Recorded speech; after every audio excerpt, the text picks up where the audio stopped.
है। सरकार का कहना है कि गुणवत्तापूर्ण शिक्षा के लिए हम ये कर रहे हैं, तो हम लोग उसका स्वागत करते हैं। गुणवत्तापूर्ण शिक्षा की मांग हम भी लंबे समय से कर रहे थे, पिछले 4-5 सालों से कर रहे थे।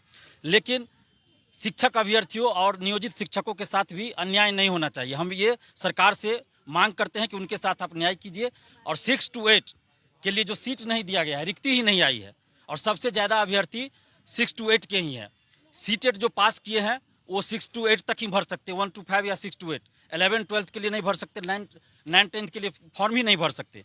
और जो बीएड किए हुए हैं वो भी अभी कंफर्म नहीं है कि 1 to 5 में वो क्वालिफाई कर जाते हैं तो उनको नौकरी मिलेगी कि नहीं मिलेगी, क्योंकि सुप्रीम कोर्ट में केस चल रहा है। जो बीएड पास है उनको अलाउ किया जाएगा या नहीं। अभी तक है कि डीएलएड वाले ही 1 to 5 में जा सकते हैं। तो ऐसी परिस्थिति में जो बीएड किए हुए हैं, वर्षों से पात्रता परीक्षा पास किए हुए हैं, तो वो लोग कहाँ जाएंगे? वो फॉर्म भर भी देंगे तो सरकार क्या गारंटी देगी कि 1 to 5 में उनका सिलेक्शन होगा और उनको जॉब मिलेगी, क्योंकि सुप्रीम कोर्ट में केस चल रहा है।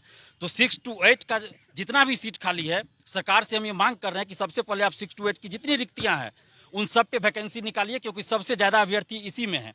इसके बाद 2011 के बाद STET परीक्षा आर्ट्स विषय के लिए नहीं हुआ है। जो 2019 का चल रहा था वो साइंस के कुछ सब्जेक्ट के लिए हुआ, अभी कॉमर्स के लिए हुआ, लेकिन आर्ट्स विषय के लिए हुआ ही नहीं है। और सबसे ज़्यादा अभ्यर्थी आर्ट्स विषय के लिए।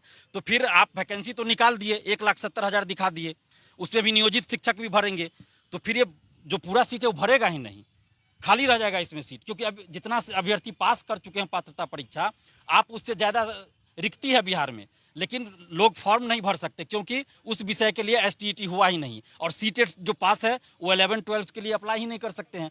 तो ऐसी परिस्थिति में सरकार को ये सोचना चाहिए कि क्या रास्ता निकाला जाए कि अभ्यर्थी फॉर्म भर सके। और इसके अलावा जो अपियरिंग वाली बात है, बहुत सारे स्टूडेंट्स का कहना है कि वो पात्रता परीक्षा पास कर चुके हैं, सीटेट पास कर चुके हैं, उनका बीएड का रिजल्ट आने वाला है, किन्हीं का जुलाई में, किन्हीं का जून में, तो उनको भी मौका दिया जाए, अपियरिंग में फॉर्म भरने के लिए मौका दिया जाए। ये हम लोग की मांग है और इसीलिए हम आज प्रेस कॉन्फ्रेंस बुलाए हैं। तो सरकार से हम यही मांग कर रहे हैं कि आप इस पर ध्यान दीजिए और ज़्यादा से ज़्यादा अभ्यर्थियों को मौका मिले शिक्षक बहाली में। चूँकि हर साल तो शिक्षक बहाली आती नहीं है, तो इसलिए आप ऐसा रास्ता निकालिए कि ज़्यादा से ज़्यादा शिक्षक अभ्यर्थी फॉर्म भर सके और गुणवत्तापूर्ण शिक्षा के लिए अग्रसर हो सके, शिक्षा विभाग भी अग्रसर हो सके, बिहार सरकार अग्रसर हो सके और शिक्षक भी हो सके। और एक और पॉइंट है कि नियोजित शिक्षक जो 4 लाख है लगभग, और जो नए अभ्यर्थी शिक्षक अभ्यर्थी, दोनों को आप एक साथ परीक्षा ले रहे हैं, जो कि कहीं से उचित नहीं है। आपको दोनों का अलग अलग परीक्षा लेना चाहिए। अगर नियोजित शिक्षक को आपको लेना है परीक्षा, राज्यकर्मी का दर्जा देने के लिए आप कह रहे हैं, हम तो मांग कर रहे हैं कि आप बिना शर्त नियोजित शिक्षक को